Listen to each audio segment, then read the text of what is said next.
એમને કેવડાવડાવ્યું સાહેબને, ખરી ગયા મોદી સાહેબને કેવડાવડાવ્યું કે સાહેબ અમારા ગોગંબા વિસ્તારમાં, હલોલ વિસ્તારમાં મારા ઘરની પાછળ વાડામાં કૂતરીએ 2 ગલુડિયા મૂક્યા છે, ગલુડિયાની આંખો બંધ છે, તો સારું મોદી સાહેબ જિંદાબાદ, મોદી સાહેબ જિંદાબાદ બોલે છે. હવે ઉપર મંત્રાલયમાં છેક ઉપર ખબર પડી એટલે સાહેબે મોઢે કીધું કે જો ભાઈ ખોટું બોલતા હશે તકલીફ પડશે એટલે આખા ગુજરાતની મીડિયા આપણા બાજુ આવી ગઈ, ગોગંબા બાજુ, હાલોલ બાજુ, કે ભાઈ ચાલો કૂતરાનો ગલુડિયો આંખો બંધ છે ને તોય બોલે છે એટલે આખી મીડિયા લાખોની સંખ્યામાં પબ્લિક આવ્યું, મોટો કાર્યક્રમ કર્યો, મંડપો બાંધી દીધા, નામ કરી દીધું. હવે શું થયું? આ વાતો ખેંચતા ખેંચતા ખેંચતા 15 થી 16 દાડા કૂતરાના ગલુડિયાને થઈ ગયા. સમજવા જેવી વાત કહું છું. એટલે મંત્રાલય સાહેબ આયા, મોદી સાહેબ આયા, આમ કરીને ઊંચું કર્યું એટલે કૂતરાની ગલુડિયાની આંખો ખુલી ગઈ અને કૂતરાનો ગલુડિયા બોલવા મોદી સાહેબ મુર્દાબાદ, મોદી સાહેબ મુર્દાબાદ, મોદી સાહેબ. તો જો ગલુડિયાની આંખો બી 16 દિવસમાં ખુલી જતી હોય તો આપણે 30 વર્ષથી આ ભાજપના સત્તાના દૂષણ સામે આપણે ટકી રહ્યા છે, આપણે મુશ્કેલીઓ પડે તો આપણી આંખો ક્યારે ખુલશે, ક્યારે ખુલશે, ક્યારે ખુલશે એ જોવાની વાત છે. તો શું આપણે આંખો ખોલવાની જરૂર છે કે નથી ખુલતી? આપણા ચૈતર વસાવા માત્ર એક કાચના ગ્લાસમાં 307 લાગી, બોલો કોઈ માનવાનું આવે? આ તમને આ શું ડરાવવાની રાજનીતિ છે? આ સમજવા જેવી વાત છે કે લોકો ખુલી ગયા સાહેબ, અબ કી બાર 400 પાર એમ કહેતા હતા, 230 પર આવી ગયા છે અને હજુ 5 વર્ષ નીકળી જવા દો. મોદી સાહેબ વારાણસીમાં 6 રાઉન્ડ લગી તો ચૂંટણીમાં વોટિંગમાં પાછળ હતા. શું હતા? પાછળ હતા. 1 લાખ 1.5 લાખ વોટે જીતેલા છે. કાલે આવતી વખત ફરી બરોડામાં ચૂંટણી લડવાઈ જશે. આ શબ્દો યાદ રાખજો. પણ આ જે હવન હવે આ થવાનું છે કે આમ આદમી પાર્ટી ગુજરાતમાં 2027માં સરકાર બનાવવા જઈ રહી છે, ત્યારે અમે તમારા બધાનો સાથ સહકાર માંગીએ છીએ કે આપણે એમને આપીએ છીએ કેમ વોટ. સમજવા દાદા લોકો બેઠા છે. જીવો અને જીવવાદોની રાજનીતિ હતી પહેલા, હવે શું પરિસ્થિતિ? 30 વર્ષ કોંગ્રેસ રહી, કોંગ્રેસે કોમ ના કર્યું, કોંગ્રેસ ફેંકાઈ ગઈ. હવે ભાજપનો વારો છે. 30 વર્ષથી એ પણ શાસનમાં છે અને સાહેબ બહુ ગર્યું થા કરે ને તો શું થાય? ડાયાબિટીસ થાય. એટલે ડાયાબિટીસ ને આપણે જડમૂળથી કાઢી નાખવાનું છે. પણ એ કાઢશે કોણ? અમે અહીં બેહનારા એકલા નહીં, આ બધા ભેગા થશે તો જ નીકળશે ને નીકળશે. તો શું કાઢવાના છે આ લોકોને કે પછી અહીંથી ટિફિન લઈને ટાવર જ જઈને ઉભું રહેવાનું છે? નક્કી કરતો. આ વિસ્તારના 80% યુવાનોથી હું વાકેફ છું કે ટિફિન લઈને બિચારો ત્યાં જ ઉભો રહે છે અને 300 રૂપિયામાં એનું શોષણ થાય છે. તો આપણે કાયમી નોકરી લેવાની છે કે 300 રૂપિયાનું શોષણ લેવાનું છે? એ નક્કી કરી લો. બાકી સાહેબ બધા જાય છે આટલી બધી પેલો નહીં કે 2 કરોડ રોજગારી દૂંગા. અલા અહીં ગોગંબા ને હાલોલ તાલુકામાં ફરે તો 50 નહીં નીકળતા. વચ્ચે તમે સાલ લઈને ફરતા હતા કે કોકને સાલ પહેરાઈએ. હાલો એકય ગામમાં કોઈ હાથ નહીં ઊંચો કરતો હું કાયમી નોકરી કરું. તો એ નોકરી મળે છે કોને? યુપી બિહારમાં જઈને એમ કે આ જાઓ ગુજરાતમાં નોકરી દે રહા હું, એ પણ 100 બાજી જેટલી જ હાલે. હો, એ 5-25 ને જ હાલે, બાકી બીજા કોઈને હાલે ના, એમને ખાલી બતાવવા પૂરતી. પણ આપણા ગુજરાતીઓને તો ખાસ કરીને અન્યાય થઈ રહ્યો છે. અને એ જીવતું જાગતું ઉદાહરણ આપણી હાલોલની જીઆઈડીસી છે. કેટલી મોટી મોટી કંપનીઓ, હીરો ગણો, ટોટો ગણો, ફોટો લખોટો, એમજી, હીરો, બધું મારુતિ આયા જ કરે છે. પણ આપણા વાળા તો કોઈ, મેં અમારા વિસ્તારમાંથી 25 જણા દેખાતા, પણ આ બાજુ તો કોઈ જોવા મળતા નથી. તો આપણે નક્કી કરો, આગામી તાલુકા જિલ્લાની ચૂંટણીઓ આવે છે. આ સંજયભાઈ ના છે, પ્રવીણભાઈ ના છે, ગુલાબભાઈ ના હાથ મજબૂત કરો.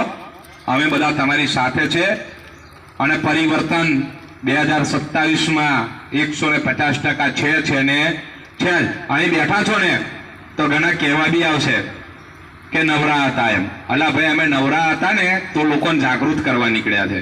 અમે ખાલી જો ભાજપને ખાલી 4 શબ્દો કહી દો ને, 4 શબ્દો સિવાય ચૂંટણી જીતી બતાવે ને, હિન્દુ મુસ્લિમ, રામ મંદિર, ભારત પાકિસ્તાન અને ચીન અમેરિકાના શબ્દો સિવાય જો તમે એમ કહો ને ભાજપને કે ચૂંટણી જીતી બતાવો તો એ જીતી શકે નહીં. વિકાસ એમ કોને તો એક જ વસ્તુ બતાવે, રામ મંદિર બતાવે. રામ મંદિર ભાઈ તમે નહીં બનાવે તો સુપ્રીમ નો ચુકાદો છે.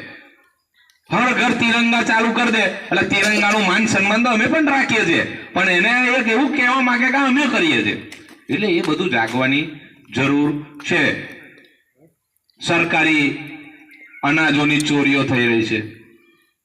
આમાંથી જેટલા અનાજ લેવા કેટલા જણા જાય? હાથ ઊંચો કરો છે. અનાજ લેવા કેટલા જણા જાય? કેટલાના ઘરમાં આવે છે અનાજ? સરકારી દુકાનમાંથી અનાજ કેટલાના ઘરે આવે?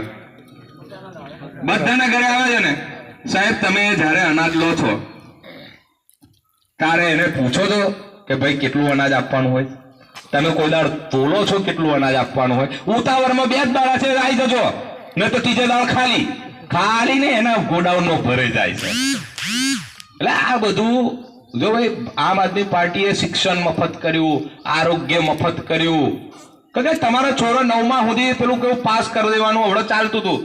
10માં જાય આપણું છોરું પાસ જ ના થાય, કારણ કે હાલ સેન્ટર હાલવા જવાનું હોય પરીક્ષા, 4-5 ટ્રાયલ હાલ દે અને પછી છેલ્લે બાબાને એમ કે ના પપ્પા હવે મારે જવું છે નહીં. કેમ? કે પેલો ભણેલો ભાગ માગે. શું માગે? એટલે નક્કી કર્યું છે કે આપણા વિસ્તારના લોકોને ભણવા જ દેવાના નહીં.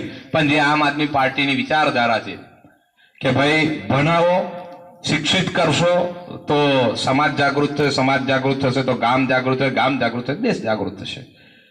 આ બધું સમજવાની વાતો છે. અમે તો અવારનવાર આવીશું, પણ જ્યાં સુધી તમારો અંતરાત્મા નહીં જાગે ત્યાં સુધી હું કશું કરી નથી શકવાનો, પ્રવીણભાઈ કરી નહીં શકવાના, સંજયભાઈ બી કરીને અમારા કોઈ યુવા નેતા બી કશું કરી નથી શકવાનું. તો તમારે જ જાગવું પડે, કહેવું પડશે. આપણા હગા સંબંધીઓ બધે જ છેક લગીએ છીએ, હું એવું માનું છું. હે પ્રવીણભાઈ, આપણા ગોપીપુરાથી મોડીને ડેસર સુધી બધા કંઈક ને કંઈક કોકના સંબંધીઓ હોય તો એમને બી આપણે કહેવું પડે ને કે ભાઈ કેમ આમ આદમી પાર્ટીને આપણે આ વખત લાગે. અને ભાઈ આ જો છેલ્લો સમય છે, હવે થોડાક સમય ભાઈ ચૂંટણીઓ બી થવાની નથી, તાનાશાહીનું રાજ આવવાની તૈયારીઓ છે. એટલે નક્કી કરી લેજો તમારા છોરોના ભવિષ્ય માટે.